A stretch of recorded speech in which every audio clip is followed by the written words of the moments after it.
Hopefulness 2.0, April 5th. I have a feeling this video is going to be short, tired. Still feel like shit. I took the Adderall yesterday, thinking I was going to get some stuff done, I don't know. But I got fucking nothing done. I basically just spent all damn day clenching my teeth and playing EverQuest and getting very little done. And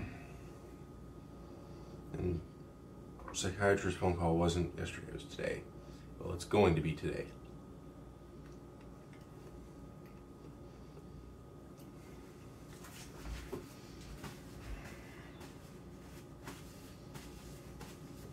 I mean, sure, yeah, I made the banana bread, but whatever.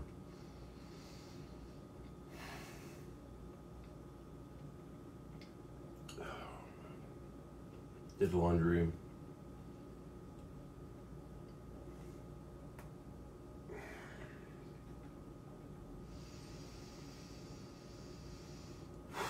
Just watch, or just, you know, words.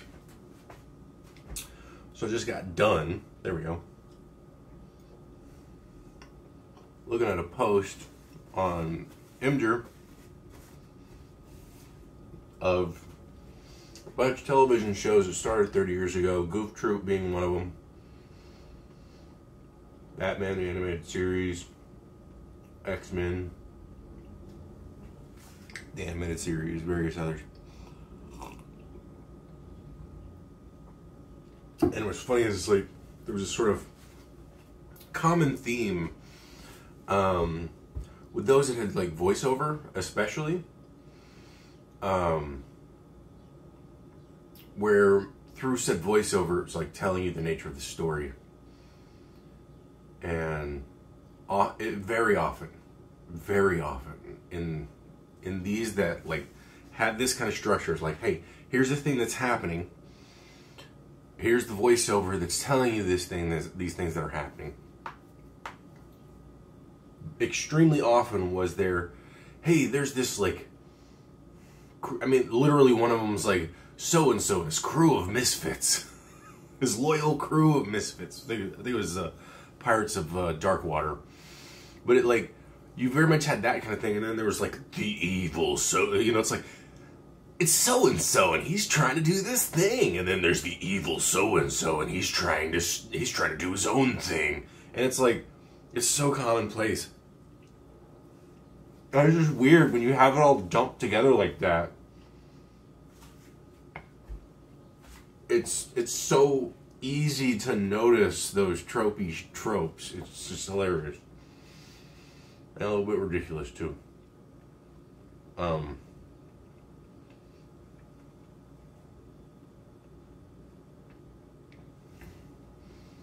obviously, you know, just like what I just did with the tone. Good guy so-and-so is doing this thing, and he's the best, and blah, blah, blah. And then there's the evil so-and-so who's going to try and stop him from doing the thing that he's trying to do. And it's like, it's, you know, it's probably why I came up with these voices in the first place, because I used to watch shit like that all the time as a kid.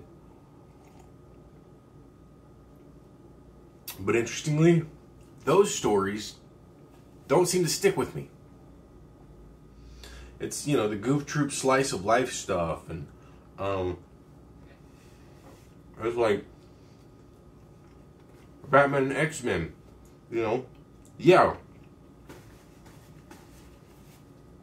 There were your protagonists and your antagonists, but at the heart of it, it was something more. There was more to it. There was the person. I mean, like, you go back and rewatch Batman the Animated Series. He acts like he treats all of the enemies, and they are written as such, as very human. They're not just doing stuff because it's, you know, hell, I don't even know. Like, it's hard. It's hard for me to describe it because, like, I mean, Mr. Freeze, for instance, he's not trying to just kill the world. You know, he's not just evil. He's not just straight up evil. I mean, look at fucking like Captain Planet, for instance. They're just caricatures.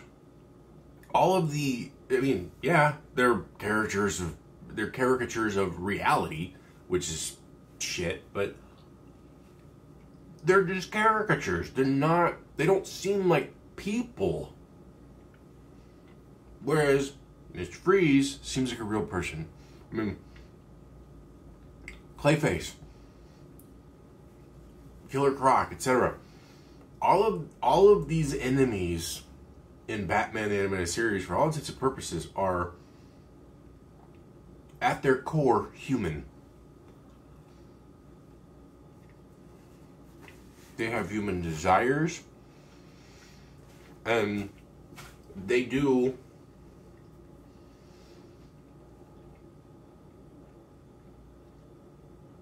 they're all, for all intents and purposes, at their breaking point. They're, you know, this is one of the things that in my acting classes, especially Shakespeare, because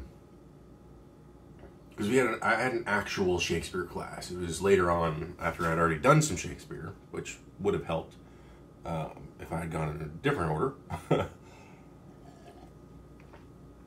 But like, everything's life and death in a Shakespeare play. And the reason why isn't because like this is how people's lives are on a regular basis. No. This is the breaking point. This is when all other avenues, for all intents and purposes, in one capacity or another, are done.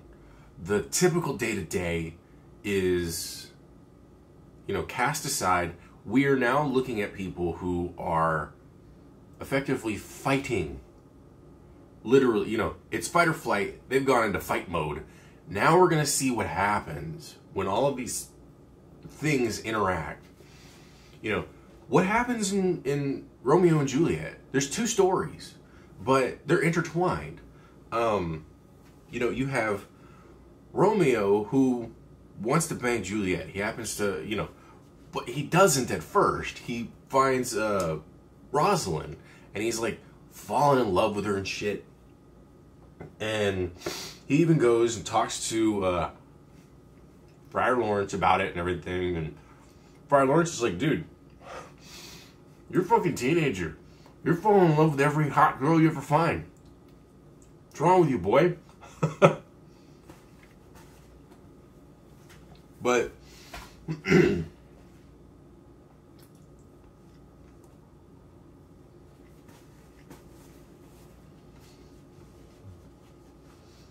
you know, the very first scene is the Capulets and Montagues having a word fight in the street.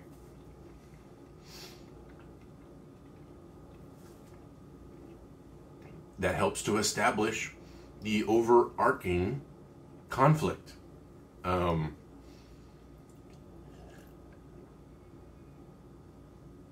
Is there an actual real fight? I can't remember. I don't believe so. You bite your thumb at me? I do bite my thumb, sir, but I do not bite it at you, sir. Some bullshit like that. It's basically flipping the bird and fighting words type situation.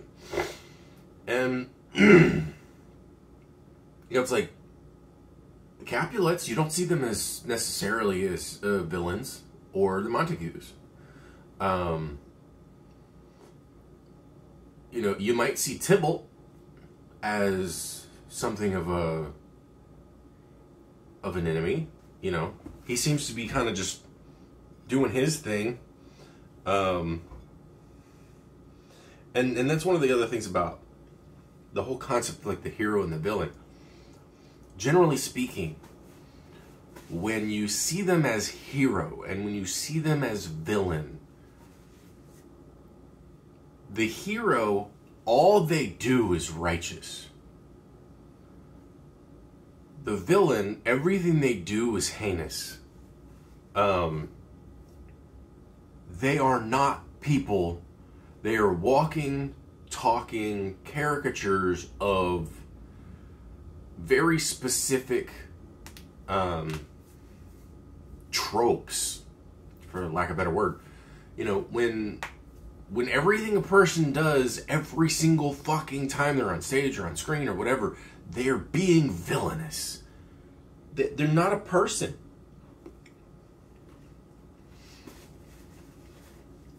And that gets old. At first, it might seem fine, but it doesn't stand a test of time. Like,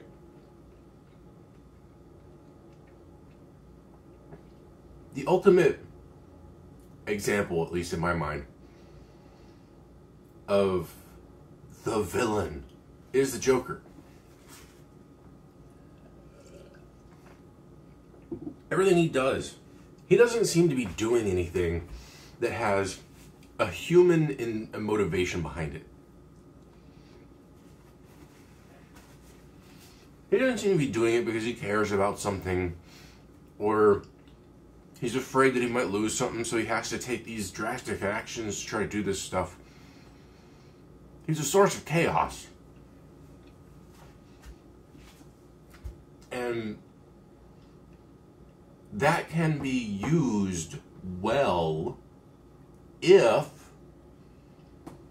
in contrast, it brings out the humanity of those trying to stop him, or of those who are victim to him, etc. That's why I would say in The Dark Knight,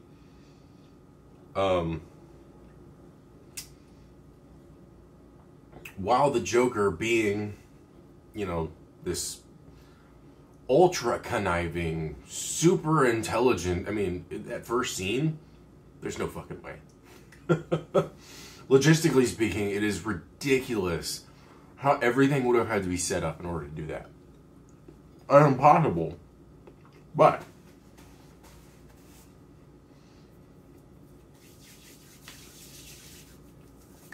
later on, when he's been captured, and he says, when the chips are down, people show you who they really are. Like, at the very end. And at the end of the film, you have 2 boats full of people, one full of criminals, one full of supposedly innocents, and that's another thing too. It's like that helps to illuminate some issues within our justice system as well. It's like, how many of the people literally that were on that boat who were marked as criminals are actual criminals? Oh, you get Tiny, I can't remember his actual name, but he was the president in Fifth Element, and, you know, he looks like a badass. I mean, he's dead now, unfortunately, so, but, you know, him being more or less the lead convict, and then he throws the thing out the window. And then you have all the people who, I mean, the fact that there was this conversation on both of these boats, and neither of the boats blew up the other boats, and they effectively blew up the Joker's plan. But they then proved to him his exact words. When the chips are down, people will show you who they truly are.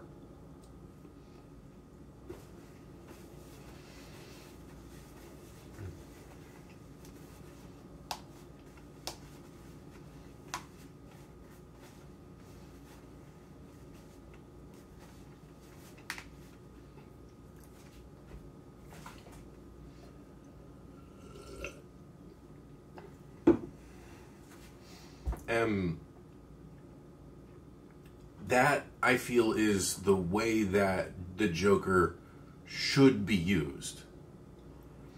If you're going to show somebody who is effectively an agent of pure chaos, you need to contrast that with as much humility and humanity as possible. Because otherwise, again, it just becomes, you know, on-screen caricatures. You know, yeah, Harvey Dent in a lot of ways was an on-screen caricature until he was, injured. And then he became another on-screen caricature. And so, I mean, what the fuck he was there for, I don't really know. Other than just kind of create a relationship with Rachel, I don't know. I mean, she's dead anyway, so it doesn't fucking matter. So, like, what's his fucking point? I don't know. Like, hey, we gotta put Two-Face in a film somehow. Harvey Dent, blah, blah, blah. Lawyer, DA. I don't know how we're gonna do it. Okay, let's light his face on fire. Whatever.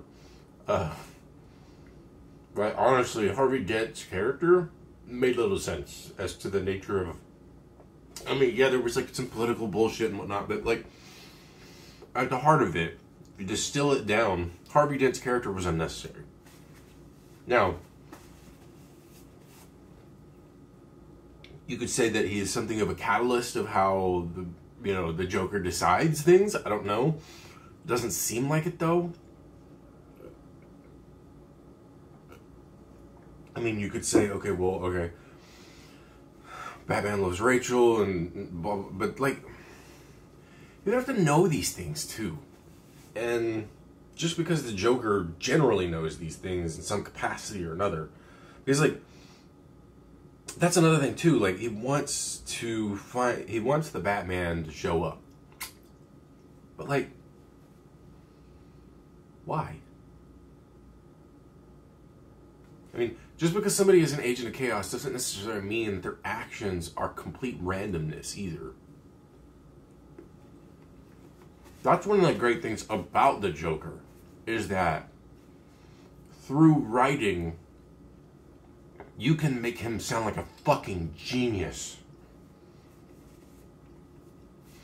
Because something that seems so absolutely fucking chaotic and just off the wall, you then, through time and exposition and the like, or through show and tell, mostly show, don't tell,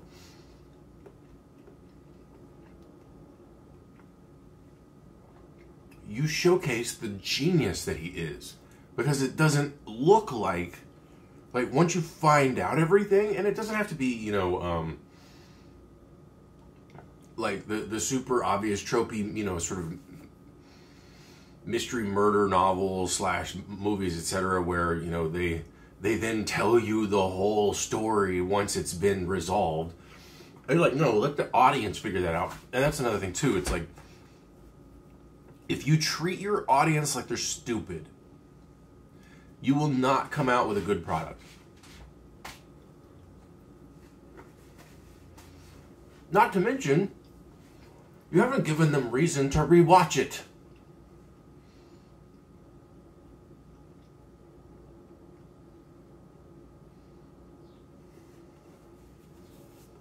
It becomes forgettable.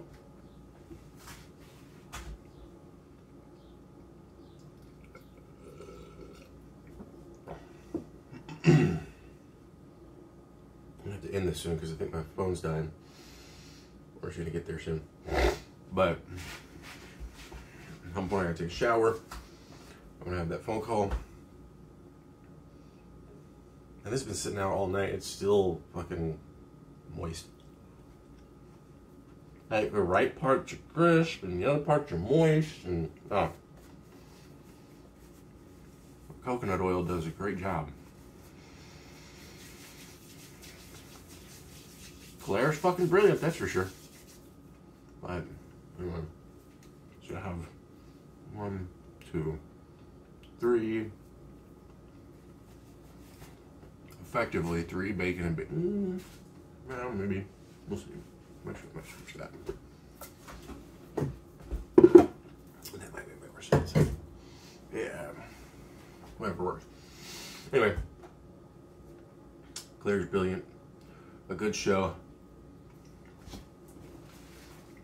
Either has a great human villain, or the villain is the catalyst to show the humanity of not necessarily just the, either of the antagonist or society or what have you.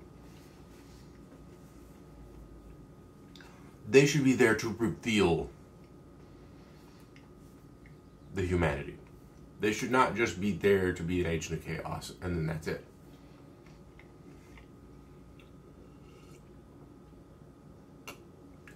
And even if it's already established, it needs to be shown over and over and over again. That's the whole point of it. You need to have those struggles, those conflicts, internal, etc.